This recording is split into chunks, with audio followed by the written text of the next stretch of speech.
Hello and welcome to episode 92 of Communicast, the podcast dedicated to enhancing communication skills. I'm your host, Scott D'Amico, president of Communispond. Today I'm joined by Ed Moehlenkamp, executive coach and leadership development expert with over 30 years of experience helping professionals elevate their communication and leadership presence. From his unexpected rise at PepsiCo, thanks to his public speaking skills, to his groundbreaking work in blending inner alignment with communication, Ed shares powerful lessons that every leader, new or seasoned, needs to hear. If you've ever wondered how much your mindset, delivery, and adaptability really matter, this conversation will give you the answer. Let's dive in. Ed, thank you so much for joining me today. Looking forward to our conversation. As am I, Scott. Thank you. Before we get too far into it, if you can, tell the listeners a little bit about you, your career journey, and the great work that you're doing today. Wow. Been quite the career journey. I have been a leadership development, communication skills coach for senior executives and high potential middle managers for going on 36 years now. I've had the opportunity to travel not only extensively through North America, where most of my business is, but have also helped a client of yours, Scott, open a Communispond office in Singapore. And so had quite a chance for 2 or 3 years to teach around there and learn a lot about different cultures. The consulting experience has been extensive and have learned so much from so many different industries. I feel very blessed to be able to say I love what I do. And not a lot of folks can say that about their careers, but certainly that's the case for me. And my career really started in corporate America. And I went through my 20s. I worked at Gulf Western and helped run a little company there. And then also went on to PepsiCo.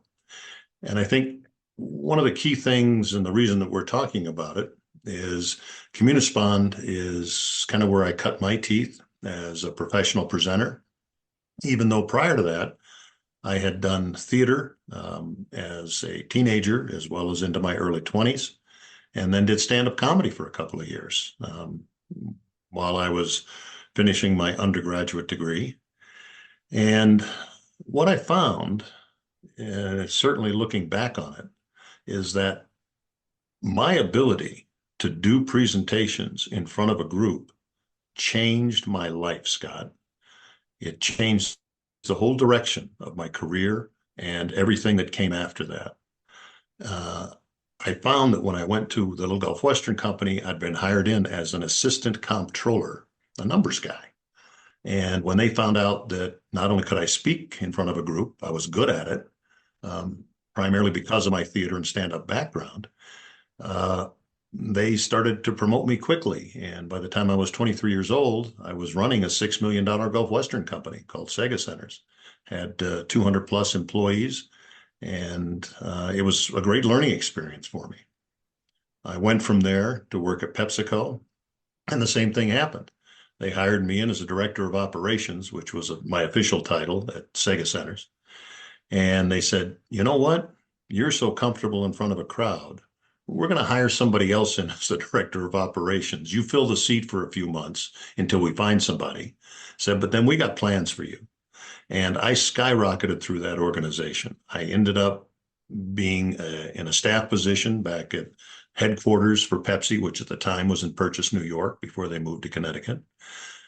And again, it was my presentation skills. They ended up having me present for other people.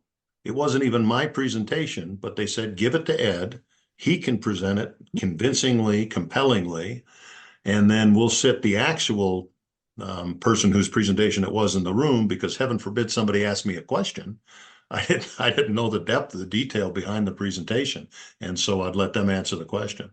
But again, had it not been for the presentation skills, my career may have taken a very different path. And it was shortly after working with PepsiCo that I found Communispond. And really, Communispond launched me into the consulting world. And I worked with Communispond on and off for about a dozen years. and have recently reconnected with you all and been excited to do so. Fantastic. Yeah, thank you for sharing that. And I was so pleased that you reached out and you and I were able to connect and talk all things communication, Communispond, presentation skills. And as you mentioned, those skills really can transform and change your career and your life. And I will say it's hard pressed to find a week or so that goes by here where we don't hear from somebody that says, I went through this course 10, 20, 30 years ago and it completely changed my career and put me on a whole new trajectory. And that's why I get so excited to talk about this stuff, is because the impact that these skills can have not only on your personal, but also your professional life all the way around. So, as we think about this, Ed, and we think about this term communication skills, or that somebody is a great communicator. I'm sure people have said that about you all throughout your career, right? You're a great communicator. When you hear that somebody has very strong communication skills, what's the image that comes to mind for you? For me, it's probably different than it is for most folks who talk about great communicators. I think the perception people have about what makes a great communicator is from television or from films, or watching somebody give a talk to 1,000 people. And what they're really watching is somebody who's very effective at one-way communication. All they're doing is sending it out. Consequently, I think that's misleading for a lot of corporate environments where your job is not to just send out the message. Your job is to create communication, which really is built into Communispond's name. Because if there is no response, communication may or may not have happened. And I think sometimes people are misled by the fact that, if I just give a good commercial for the point that I want to do, a one-way communication, that will be effective. When you and I know the reality is that your job is to engage your audience so that you complete the loop, so that as you send information out, you pay close attention. As you watch them, their response may not be verbal, but it typically, particularly in Western culture, it'll be all over their face. It'll be in their body language. And you'll be able to see how you're being received by your audience. And the great speakers then adjust the level of detail based on the response they're getting from their audience. If you prepared a lot of detail, but they look like they're getting it, skip the detail. If you're seeing quizzical looks out there, well, then's the time maybe to dive into a little more detail than you originally planned. But again, the key about great communicators is it's an exchange. It's an interplay of the energy in the room between you and your audience. Yeah, there's a massive difference between communication and simply information dissemination. As you Right. mentioned, it's that one-way road where you want that two-lane highway where you're getting feedback. Ideally, you've done some homework on the front end of a communication or a memo that's going out, an email that's going out, a presentation that you're doing. So you know a little bit about the audience, what drives them, what they're concerned about. You can tailor your message. And as you mentioned, you need to be able to adapt. Am I giving too much? Am I not giving enough? Am I too amped up? Do I need to tone it down a little bit? Am I losing them? Do I perhaps maybe need to amp it up a little bit, the pace or the energy within, I think, some certain guardrails that still feel natural for you? But absolutely, it is that two-way street where you want to elicit a response and then be able to and be prepared to react to it. Yep. And as you're out there working with clients, you mentioned you're doing a lot in the leadership space and focusing on building teams. What are some of the key communication skills that you're seeing as being really mission critical today? And it may have changed right over the past probably 3, 4 years. And I think it evolves over time as to what might be more important than another. But as you think about what you're seeing today, what really are the key skills that if people want to succeed, they need to work on and they need to have? The environment that we find ourselves in today, Scott, regarding all of the electronic conveniences that we have, and right, technology is great when it works. And it does some remarkable things for us, like we're doing right now on this call. And yet, what I hear from the managers that I work with, the senior level folks, the C-suite folks, is that they have noticed a sharp decline over the last decade in the ability of new hires, particularly younger people, but not always the case. Um, they don't have conversational skills, just basic conversational skills, because they don't get to practice. It's all done, with their thumbs on a text or typing it into a keyboard. And even in this environment where we have a Zoom call, um, it's still not face to face. It's still not person to person. And so I think critical skills continue to grow and grow in importance. Um, so I would say being able to present is certainly a critical skill, a bias of mine because of how much it changed my life. And I'd say the other critical skill, maybe even more important, is learning how to listen. Listening is a key skill, most certainly. It was Covey who said, seek first to understand and then to be understood. And he was spot on. So I think those are keys. But another whole area of growth, and what I've been working on with my partner in our company called Energy Interplay, is the mindset and mindfulness work that helps people to align themselves internally. When I first started doing this in the late 80s with Communispond, if you talked about, well, how do you feel about things in front of a high level, senior level audience, they'd throw you out of the room. It wasn't about how they felt about things. Everybody supposedly was supposed to suppress their emotions in a corporate environment and just get on with the business at hand. And what we found over time is that, yeah, that'll work. But what works much better is if people can be aligned internally so they can bring their best self to every interaction that they have with other folks. It's somewhat surprising to me that corporate America didn't adopt this sooner. You're seeing now a lot more enlightened organizations who understand the importance of breathing techniques and meditation and visualization and self-talk. Those things are out there now, but great athletes have been doing it since the 70s. Everybody's known that if you're going to perform at that elite level consistently, day after day, night after night, in the case of professional athletes, you have to manage your inner environment as well as the outer environment. Throughout my career, most of my skills have been focused on helping people manage the outer environment through verbal tools and, look here, pause here, stand this way.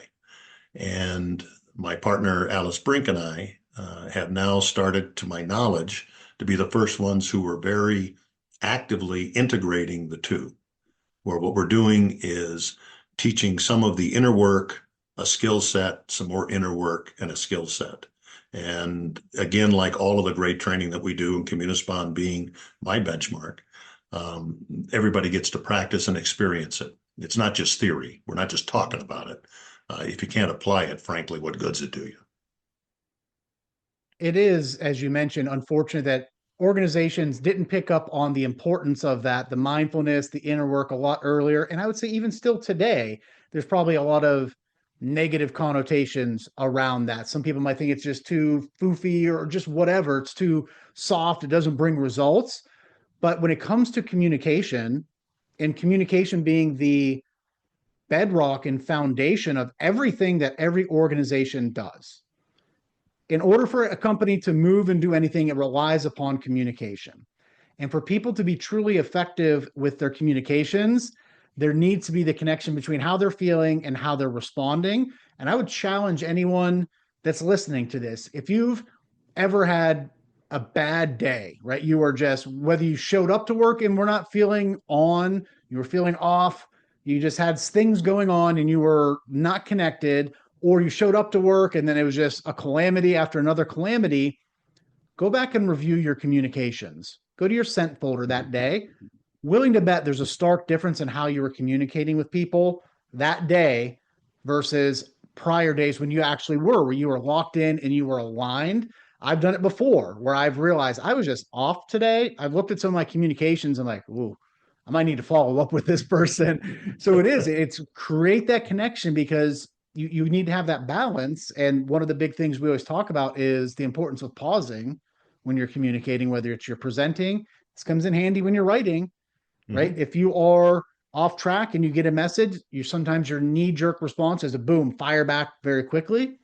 Pause, breathe, ground yourself, make sure you're really truly aligned with who you are, then respond. Yeah. Yeah, that is definitely a bet you would win. Because when people's are misaligned internally, it affects what happens externally, of course. And so consequently, very important. Another piece that you touched on is the importance of working with somebody given what their biases may be. Um, there's been a lot of things going on, oh geez, since the 30s with the Myers-Briggs and all of the different behavioral style analysis that now has become kind of all the rage and somewhat deservedly so. Because not only does our behavioral style or personality style or your communication comfort zones, whatever you want to call it, all of us have preferences. And Myers-Briggs identifies some of those. DISC is probably a good example of one of the four square versions of behavioral style surveys, but also strengths theory from the Gallup organization, 34 strength themes. All of those things are really meant to bring about a discussion. It's not so much putting a label on somebody. Frankly, I think that's the downside Mm-hmm. of those kinds of surveys, because people will ask me, well, Myers-Briggs says, there's 16 different types of behavioral styles or 16 different labels. DISC has four. Like I said, strengths theory has 34. How many different behavioral styles are there really? Well, look at the world population, because that's the number. Everybody's a unique blend of all of those different things.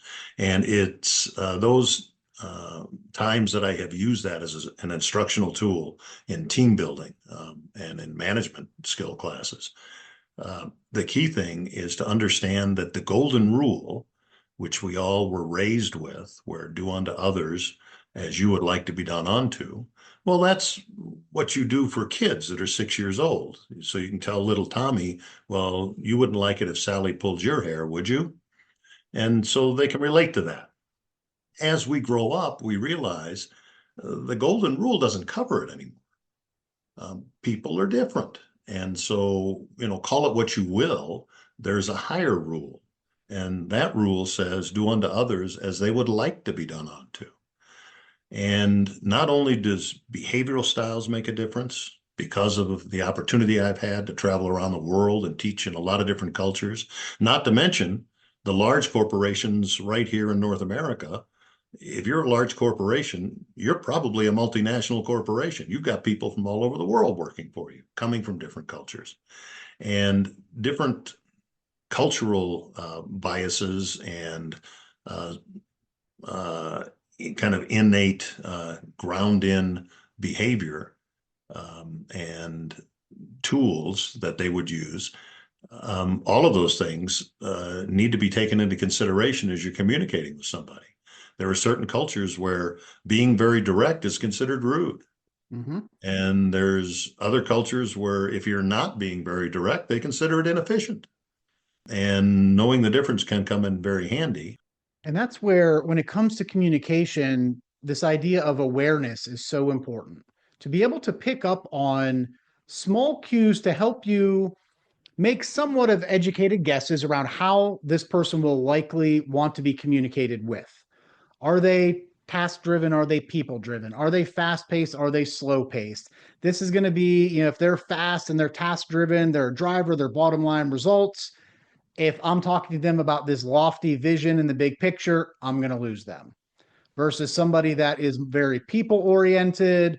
They are focused on taking times and building relationships. If I'm just boom, boom, boom, here's the numbers, here's how it's going to be, not necessarily how it may impact people, you're going to lose them. So there's lots of little cues that you can pick up on simply by how people speak. Are they very fast paced when they talk? Are they very slow paced? I noticed this, and if I think back to years ago when in-person meetings were much more common, I've been to meetings where it felt like I've had to run to keep up with the person as we were walking to their office. So I'm making okay, this is a fast-paced person. Then you can start to ask some questions, just general get to know you types of questions. And based on how they respond, you're going to pick things up a little bit more so you can kind of somewhat figure out where on that map they may fall and tailor your responses to that. And sometimes you might miss the mark, right? You miscalculated and you have to adjust. You have to be flexible. And knowing that just because I'm a bottom line person, I can't do that and communicate that way with everybody. I need to be aware of myself. I need to be aware of others and then be able to flex along the way. Yeah. Well, and like you said, there's a lot of clues that let you know what this person's preferences might be. A great thing that I'll use to introduce the topic that we're talking about now as to the differences is I'll tell people, think about that Monday morning meeting. Everybody's back from the weekend, starting out first thing Monday morning. There will be people in that meeting who will ask you what you did on the weekend. Some of those people are sincerely interested in what you did. Mm-hmm. And because they want to get to know you better. They want to know what your hobbies are, what your interests are, because that creates a stronger bond, more trust. Trust is always good for building a team.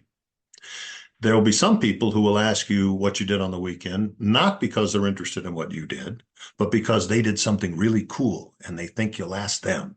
Mm-hmm. And so then they'll get to tell you their story, which is what they've been waiting to do. And then you've got another whole crowd who's wondering, why do you care what I did on the weekend? We've got to deal with this and this and this. And they tend to be folks who can better compartmentalize. And those folks will kind of move very quickly to the business situation. Mm-hmm. It also, people who can compartmentalize well can leave behind any upset or upheaval that's going on in their personal lives more effectively and focus on business. And then there are some folks, certain behavioral styles that don't compartmentalize well at all. Mm-hmm. And consequently, they kind of bring any of the upheaval with them into the workplace. So again, as a manager in particular, if you're working with a team to build that team point of view that you can operate out of, you need to know that different strokes for different folks is very accurate. So shifting gears a little bit, we've talked a lot about your career, the skills. You talked earlier about how being able to effectively present really changed your career and had an impact on it. So if I think back, or if you think back to somebody who's had an influence on your communication style, the way that you communicate, the way that you interact, like you've worked with them personally, professionally, it could be a well-known author, whatever it is, but something that you picked up from someone along the way and said, yep, I'm going to add that to my tool belt, so to speak, and you've carried it along with you. Who would be someone that's had that influence on you? Wow. I've been doing this for such a long time, Scott. It's hard for me to narrow that list down. You know, all of us, I think, in this line of work learn from each other. It's, you know, my network of folks is typically how I move around within the industry that we're in. All of my business has been repeat and referral business over the years. I don't really advertise myself. And I would say one of the first mentors that I had, because several of them came from Communispond, was Kevin Daly, one of the founders of Communispond, was just a class act. I mean, this man, oh my gosh, you know, never broke a sweat. You never see him hurry. And I think that's a watchword for folks who are coming up through the ranks is powerful people never rush. They don't do that because they know that as a leader, their state of mind, their emotion is contagious. I mean, think about it. If you saw the CEO of your company running down the hallway, imagine that. You'd think the building was on fire, right? Something really big must be up. And Kevin Daly was certainly somebody who gave you this sense of solid, not only a great speaker, but also a great human being. And so certainly one of my mentors. And I went on from there. Another mentor of mine was a Communispond instructor by the name of Lee Carey. And Lee, who ended up being the editor of my book, Unlearning, which I wrote 20 years ago on team building, I was amazed when I first met him that he could not only go with the audience and where they needed to go, but if an activity needed to be created in order to get a point across or in order to have them experience or discover some aspect of what we wanted them to walk away with, on the fly, this man could come up with a brilliant activity. And it wasn't until really a decade or so ago that I'd been doing this so long where I came to realize, oh, I can now do that too. But it takes an enormous amount of experience to be able to be that flexible and that dialed in on changing the direction of where you're going to take this group. So he's been a big influence. I work with a fellow named Ray Roberge, and the best motivational speaker I've ever seen. And while I'm in favor of motivational speaking to a point, motivational speaking can also be very hollow and empty. Mm-hmm. It gets folks kind of excited on the front end, but if you're not actually teaching skills along the way, who cares? It'll get sales up for a weekend, but then it all goes away. But he's the one who showed me just how outrageous you can be and how much the audience likes it. It wasn't until him that I could ever say, "Give it up for Scott." All right. Okay. And get the crowd going. And now my current favorite mentor is the woman I married a year ago, Alice Brink. She has taught me so much about how to manage your inner environment. And how to have some choices. I mean, we all like to pretend like we're in control of the world around us. We're not. I mean, for the most part, we don't control much of anything. And so we're stuck with the circumstances we find ourselves in moment to moment. That we're stuck with. But what we're not stuck with is how we choose to address those circumstances. And I think that that's a big key, particularly for folks coming up through the ranks.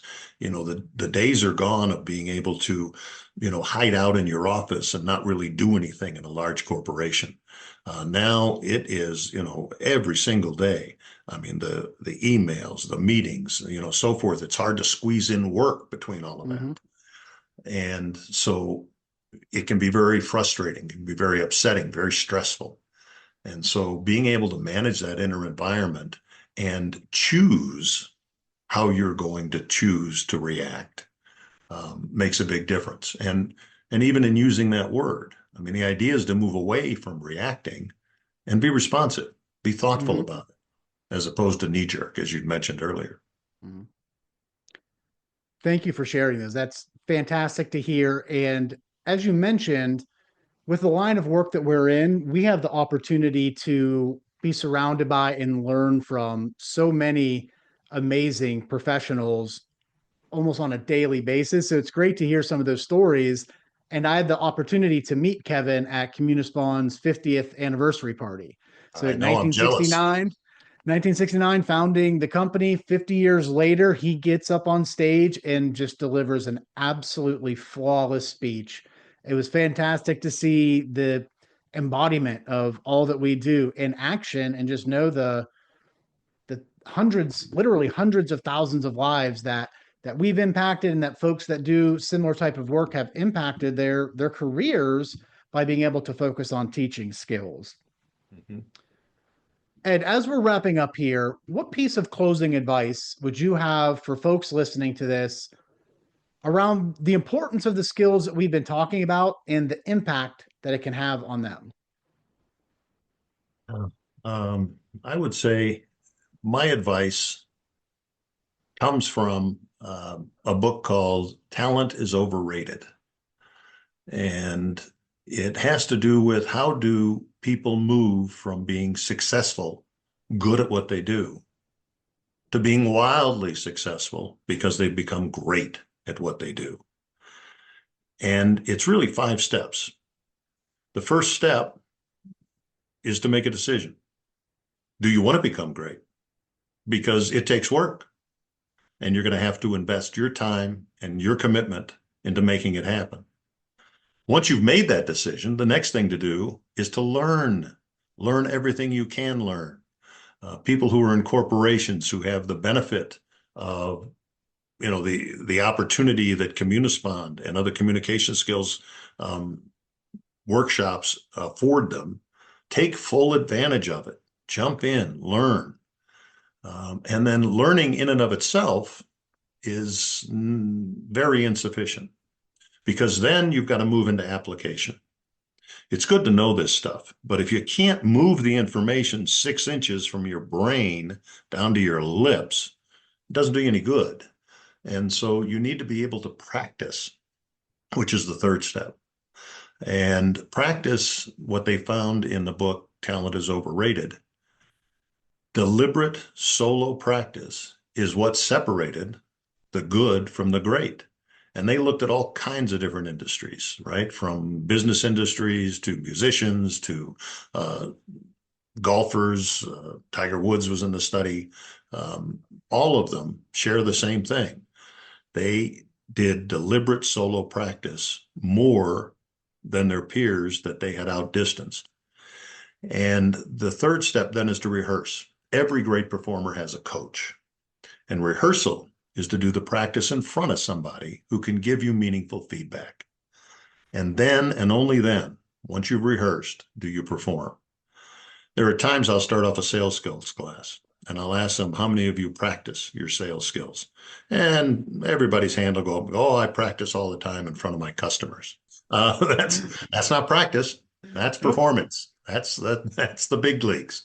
And so I would say my advice is to follow those 5 steps. They will always lead to greatness. It's just like gravity, right? Not just a good idea. It's the law, right? It always works. And certainly it has worked for me in my career as I've had the opportunity to prepare for the different workshops that I've done. I just did this brand new workshop that I was telling you about this morning. I did another one last night for 90 minutes, and you can bet both of them, as experienced as I am at doing this, I practice, I run through it, I rehearse it, particularly if I'm presenting with somebody else, because then I can get feedback from them. And that's how you become great at what you do. Practice never stops. And if you look at elite athletes, they have coaches. Golf pros have coaches. Quarterbacks have coaches. Physically, they may be better than them today, but they're still learning from those coaches because they see things that they don't. They've done things that they haven't done yet. So it is this importance of, as you mentioned, you have to decide to do it, learn the skills, practice them, rehearse them, perform. But in there, like I said, the practice is key, and knowing how to practice as well is a crucial part of that. Yep. Ed, truly appreciate it. Thank you so much for joining me. Such a great conversation. If folks want to connect with you, learn a little bit more about energy interplay, what's the best way for them to do that? Well, energyinterplay.com is the website that you can find, where you can find me and you can find Alice, talk a little bit about what we're doing. We like to start with a discovery call. And so you can give us a call. Our numbers are on the website and you can schedule your own call. We've got our calendars that are open, because pretty much everything we do is tailored. We don't really have as much off the shelf workshops. I know that big training organizations such as Communispond, you'll do open enrollment classes in order to give people, it's kind of like having a wine tasting, right? They can get a little glass of the wine before they get the whole bottle. But for the most part, what we do is all tailored programs. So energyinterplay.com is the best way to reach out and find out about us. Perfect. I will be sure to include that link in the show notes for anyone that's listening. Go to the show notes and you will see that there.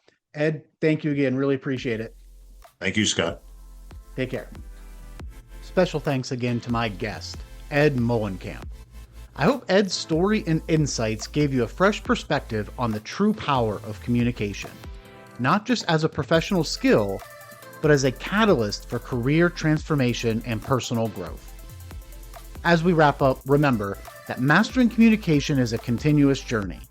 Make sure to stay connected with Communicast by subscribing so you can benefit from conversations with future guests. If you found value in today's episode, I'd be grateful for your support. Leaving a rating or review is a fantastic way to let us know the impact this show has had on you. Thanks, and have a great day.